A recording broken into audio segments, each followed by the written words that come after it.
Hello അസ്സലാമു അലൈക്കും. ഇന്ന് ഞാൻ പുതിയൊരു റെസിപ്പി ആയിട്ടാണ് വന്നിട്ടുള്ളത്. ഇത് നമുക്ക് ബ്രേക്ക്ഫാസ്റ്റ് ആയിട്ടും ഡിന്നർ ആയിട്ടും സ്നാക്കായിട്ടും ഒക്കെ സെർവ് ചെയ്യാൻ പറ്റുന്ന ഒരു അടിപൊളി ഐറ്റമാണ്. നല്ല രുചിയാണ് കഴിക്കാനായിട്ട്. നിങ്ങൾക്ക് കാണുമ്പോൾ തന്നെ മനസ്സിലാവുന്നുണ്ടാവും. ഇതിൻ്റെ ഉള്ളിൽ നല്ല കിടിലം ഫില്ലിംഗ് ഒക്കെ വെച്ചിട്ട് പെട്ടെന്ന് തന്നെ ഉണ്ടാക്കിയെടുക്കാൻ പറ്റുന്നതാണ്. വലിയ മെനക്കെടൊന്നുമില്ല.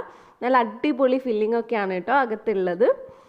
നമ്മളിത് രാവിലെയൊക്കെ ഉണ്ടാക്കുവാണെങ്കിൽ കറിയൊന്നും ഇല്ലാതെ തന്നെ നമുക്ക് നല്ല അടിപൊളിയായിട്ട് കഴിക്കാൻ പറ്റും. കുട്ടികൾക്ക് കൊടുത്തു കഴിഞ്ഞാൽ ഒത്തിരി അങ്ങോട്ട് ഇഷ്ടമാവും. അപ്പോൾ നമുക്ക് നോക്കാം ഇതെങ്ങനെയാണ് ചെയ്യുന്നതെന്നുള്ളത്. അതിനു മുമ്പ് ഈ ചാനൽ സബ്സ്ക്രൈബ് ചെയ്യാത്തവരുണ്ടെങ്കിൽ ഒന്ന് സബ്സ്ക്രൈബ് ചെയ്തേക്കണേ. അപ്പോൾ നമുക്ക് വീഡിയോയിലോട്ട് പോവാം. അപ്പോൾ ഇത് ഉണ്ടാക്കാനായിട്ട് ഞാനിവിടെ ഗോതമ്പ് മാവാണ് കേട്ടോ എടുക്കുന്നത്. ആട്ടപ്പൊടിയാണ്. അപ്പോൾ നിങ്ങൾക്ക് പകരം വേണമെങ്കിൽ മൈദ എടുത്തിട്ടും ചെയ്യാം. ഞാനിവിടെ 1.5 കപ്പാണ് എടുത്തിട്ടുള്ളത്. ഇനി നമ്മൾ ഇതിനകത്തോട്ട് ഒരു മുട്ട ചേർത്ത് കൊടുക്കുന്നുണ്ട്. നല്ല സോഫ്റ്റ് ആയിട്ട് കിട്ടാൻ വേണ്ടിയിട്ടാണ്. അപ്പോൾ മുട്ട ഇഷ്ടമില്ലാത്തവരുണ്ടെങ്കിൽ അതിന് പകരം ഒരു 1/4 കപ്പ് തൈര് എടുത്തോളൂ, കുഴപ്പമില്ല. ആവശ്യത്തിന് ഉപ്പ് ചേർത്തിട്ടുണ്ട്. പിന്നെ ഞാനിവിടെ 1 ടേബിൾ സ്പൂണോളം സൺഫ്ലവർ ഓയിൽ ഒഴിച്ചിട്ടുണ്ട്. ഇനി നമുക്കിത് നല്ലപോലെ ഒന്ന് മിക്സ് ചെയ്തെടുക്കാം. നല്ല സോഫ്റ്റ് ആയിരിക്കും ഇങ്ങനെ ചെയ്യുന്ന സമയത്ത് മാവ് ഉണ്ടാവുക. നമ്മൾ സാധാരണ പൊറോട്ടയൊക്കെ കുഴക്കാറില്ലേ, അപ്പോൾ ആ ഒരു പരുവത്തിലാണ് ചെയ്തെടുക്കുന്നത്. അപ്പോൾ നല്ലപോലെ നമ്മളിതേ ഒന്ന് നന്നായിട്ടൊന്ന് കുഴച്ചെടുത്തിട്ടുണ്ട്. ഇനി നമുക്കിതിനകത്തോട്ട് കുറച്ചായിട്ട് വെള്ളം ഒഴിച്ചിട്ട് നല്ല സോഫ്റ്റ് ആവണ വരെ കുഴച്ചെടുക്കുക. നമ്മളിത് കൗണ്ടർ ടോപ്പിൽ ഇട്ടിട്ടാണ് കേട്ടോ ഇനി കുഴച്ചെടുക്കാൻ പോകുന്നത്. ആദ്യം നമുക്കിത് നല്ലപോലെ ഒന്ന് മിക്സ് ചെയ്തെടുക്കുക. അപ്പം ഞാനിത് നല്ലോണം ഒന്ന് മിക്സ് ആക്കി എടുത്തിട്ടുണ്ട്. ഇനി ഞാൻ 1-2 മിനിറ്റ് ഒന്ന് കൗണ്ടർ ടോപ്പിലിട്ട് നല്ല സോഫ്റ്റായിട്ട് കുഴച്ചെടുക്കുന്നുണ്ട്. അത് ഞാനിവിടെ കാണിച്ചിട്ടില്ല. അപ്പോൾ നിങ്ങൾ നന്നായിട്ട് കുഴച്ചെടുത്താൽ മതി. അപ്പോൾ അതേ നല്ലപോലെ ഞാൻ കുഴച്ചെടുത്തിട്ടുണ്ട്. നല്ല സോഫ്റ്റായിട്ട് കുഴച്ചിട്ടുണ്ട്. ഇനി ഇതിൻ്റെ മുകളിലേക്ക് 1 ടീസ്പൂൺ ഓയിലും കൂടി ഒഴിച്ചിട്ട് നന്നായിട്ടൊന്ന് എല്ലാവരുടെയും ആക്കി കൊടുക്കുക.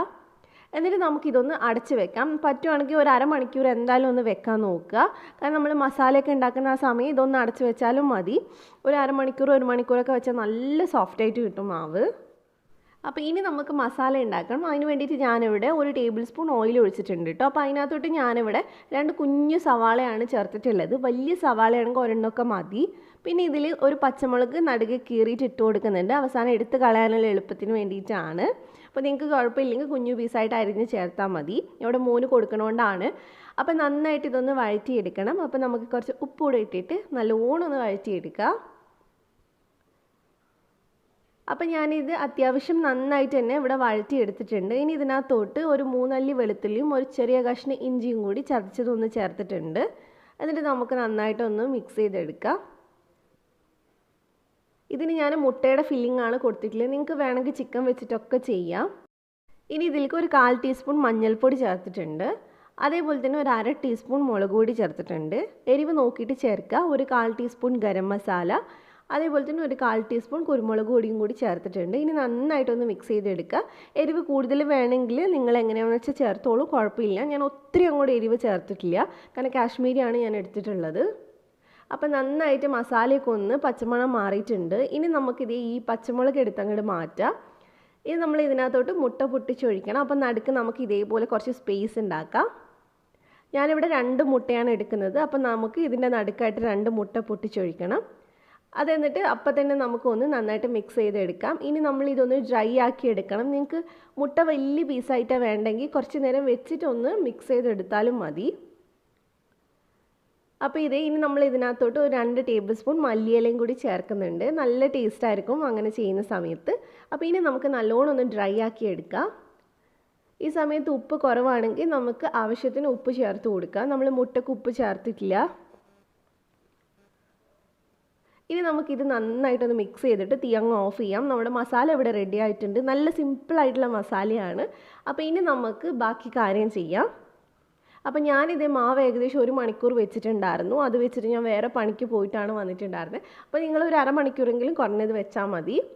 ഇനി നന്നായിട്ട് ഇതേപോലെ ഒന്ന് മിക്സ് ചെയ്തെടുക്കുക.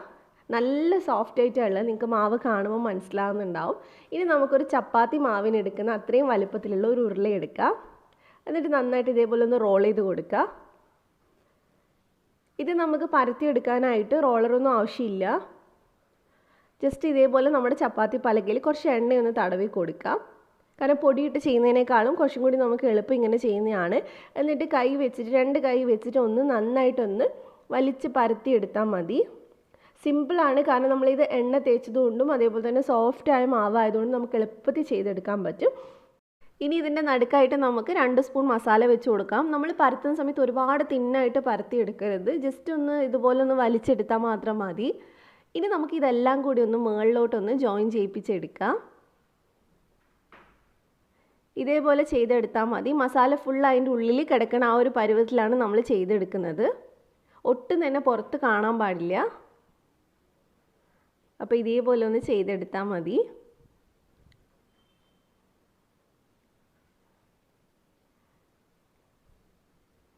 ഇനി നമുക്ക് ഇതെല്ലാം കൂടി നന്നായിട്ടൊന്ന് പ്രസ് ചെയ്ത് കൊടുക്കണം. നല്ലപോലെ പ്രസ് ചെയ്യണം, മസാല ഒട്ടും പുറത്ത് പോകാത്ത രീതിയിൽ. അപ്പോൾ അതേ ഇത്രയേ ഉള്ളൂ. ഇനി നമ്മൾ ചെറുതായിട്ട് ഇതൊന്ന് ഇതേപോലെ ഒന്ന് പ്രസ് ചെയ്ത് കൊടുത്താൽ മതി. ഒരുപാട് അങ്ങ് പരത്തിയെടുക്കേണ്ട ആവശ്യമൊന്നുമില്ല. അപ്പോൾ ഇതിവിടെ റെഡി ആയിട്ടുണ്ട്. ഇതേപോലെ തന്നെ നമുക്ക് അടുത്തതും കൂടി ഒന്ന് ചെയ്ത് നോക്കാം. ഇതേപോലെ നമുക്ക് മസാല വെക്കാനുള്ള കുറച്ച് സ്പേസ് ഉണ്ടാക്കി എടുത്താൽ മതി, ഇതുപോലെ വലിച്ചിട്ട്. അപ്പോൾ മസാല വെച്ചതിന് ശേഷം നമ്മൾ നേരത്തെ ചെയ്ത പോലെ തന്നെ നന്നായിട്ടൊന്ന് മുകളിലേക്കൊന്ന് എല്ലാം കൂടി ഒന്ന് പിടിച്ചു കൊടുത്താൽ മതി സൈഡ്.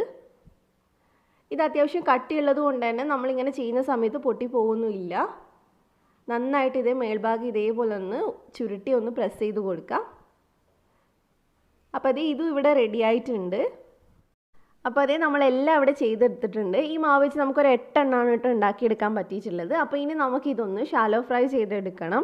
നമ്മൾ സാധാരണ മീനൊക്കെ പൊരിക്കുന്ന അത്രയും എണ്ണയൊക്കെ മതി, ഒരുപാട് എണ്ണയൊന്നും ആവശ്യമില്ല. ഒരു 3 ടേബിൾ സ്പൂണൊക്കെ എണ്ണ ഒഴിച്ച് കൊടുക്കാം. ഞാൻ ഇവിടെ സൺഫ്ലവറാണ് എടുത്തിട്ടുള്ളത്. അപ്പോൾ ഇനി നമുക്ക് അതൊന്ന് ചൂടാവുന്ന സമയത്ത് അതിനകത്തോട്ട് ഇട്ട് കൊടുക്കാം. ഇനി നമ്മളിത് വേവിച്ചെടുക്കുന്നത് ലോ ടു മീഡിയം ഫ്ലെയിമിൽ വെച്ചിട്ടാണ്, തീ കൂട്ടി വെക്കരുത്. കുറച്ചൊക്കെ ഒന്ന് നമ്മൾ ആ ചുരുട്ടിയ ഭാഗത്തൊന്ന് വേവാനുള്ളതാണ്. അപ്പോൾ അതുകൊണ്ട് തന്നെ നമുക്ക് ലോ ടു മീഡിയം ഫ്ലെയിമിൽ വെച്ചിട്ട് 2 സൈഡും തിരിച്ചും മറിച്ചു വിട്ടൊന്ന് ഫ്രൈ ചെയ്തെടുക്കുക. നിങ്ങൾക്ക് വേണമെങ്കിൽ ഇതിന് വെളിച്ചെണ്ണ ഉപയോഗിക്കാം, കുഴപ്പമൊന്നുമില്ല. അപ്പോൾ ഒരു സൈഡ് റെഡി ആയപ്പോൾ ഞാനിത് ഒന്ന് മറിച്ചിട്ട് കൊടുക്കുന്നുണ്ട്. ചെറുതായിട്ടൊന്ന് കളറ് മാറിയിട്ടേ ഉള്ളൂ. നമുക്ക് ഇതേപോലെ തന്നെ ഇടയ്ക്കിടയ്ക്കൊന്ന് മറിച്ചിട്ട് കൊടുത്താൽ മതി. നമുക്കിനി ഈ സൈഡും കൂടെ ഒന്ന് മറിച്ചിട്ട് കൊടുക്കാം. ചെറുതായിട്ട് ഇതൊന്ന് പൊങ്ങി വരികയൊക്കെ ചെയ്യും നമ്മളിത് ഇടുന്ന സമയത്ത്.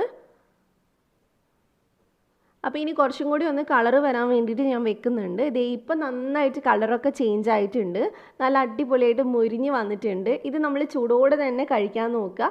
പുറം ഭാഗമൊക്കെ അത്യാവശ്യം നന്നായിട്ട് മുരിഞ്ഞിട്ടാണ് ഉണ്ടാവുക. അപ്പോൾ ഇതേപോലെ തന്നെ നമുക്ക് ബാക്കിയുള്ളതൊക്കെ എടുത്ത് മാറ്റാം. ഇതങ്ങനെ ഒരുപാട് എണ്ണയൊന്നും കുടിക്കില്ല. നമുക്കിനി ബാക്കിയുള്ളതും ഇതേപോലെ തന്നെ ഒന്ന് ചുട്ടെടുത്താൽ മതി. അപ്പോൾ ഇനി നമുക്കിതൊന്ന് കട്ട് ചെയ്ത് നോക്കാം. ഇത് നമുക്ക് കഴിക്കാനായിട്ട് കറിയൊന്നും ആവശ്യമില്ല. കുട്ടികൾക്ക് കൊടുക്കുകയാണെങ്കിൽ വേണമെങ്കിൽ ടൊമാറ്റോ സോസൊക്കെ വെച്ച് കൊടുക്കാം. അപ്പോൾ അവർക്ക് കുറച്ചും കൂടി ഇഷ്ടമാവും. അപ്പോൾ ഇനി നമുക്കിതൊന്ന് മുറിച്ച് നോക്കാം. ഉള്ളൊക്കെ നന്നായിട്ട് വെന്തിട്ടുണ്ട്, നല്ല ഫില്ലിംഗ് ഒക്കെ ആയിട്ട് അത്യാവശ്യം നന്നായിട്ട് തന്നെ നമ്മൾ ഫില്ലിംഗ് ഒക്കെ വെച്ചിട്ടുണ്ട്. അതുകൊണ്ട് തന്നെ കഴിക്കാൻ നല്ല ടേസ്റ്റ് ആയിരിക്കും. ഇത് നമുക്ക് സ്നാക്കായിട്ടും ഒക്കെ കഴിക്കാം കേട്ടോ. അതുപോലെ തന്നെ രാവിലെയൊക്കെ കഴിക്കാം. ഞാനിത് ബ്രേക്ക്ഫാസ്റ്റ് ആയിട്ടാണ് ഉണ്ടാക്കിയിട്ടുണ്ടായിരുന്നത്. അപ്പോൾ ഇത്രയേ ഉള്ളൂ. നിങ്ങൾക്ക് ഈ റെസിപ്പി ഇഷ്ടമായിട്ടുണ്ടാവുമെന്ന് വിചാരിക്കുന്നു. ഇഷ്ടമായിട്ടുണ്ടെങ്കിൽ ഒന്ന് ലൈക്ക് ചെയ്ത് ഷെയർ ചെയ്യുക. അതേപോലെ തന്നെ ഈ ചാനൽ ആദ്യമായിട്ട് കാണുന്നവരുണ്ടെങ്കിൽ ഒന്ന് സബ്സ്ക്രൈബ് ചെയ്തിട്ട് ബെല്ല് ക്ലിക്ക് ചെയ്യുക, എന്നിട്ട് ഓളും കൂടി ക്ലിക്ക് ചെയ്യുക. എന്നാൽ മാത്രമേ ഞാൻ വീഡിയോസ് ഇടുമ്പോൾ നോട്ടിഫിക്കേഷൻ വരുള്ളൂ. അപ്പോൾ മറ്റൊരു കിടിലൻ വീഡിയോ ആയിട്ട് നാളെ നമുക്ക് വീണ്ടും കാണാം. Thank you for watching.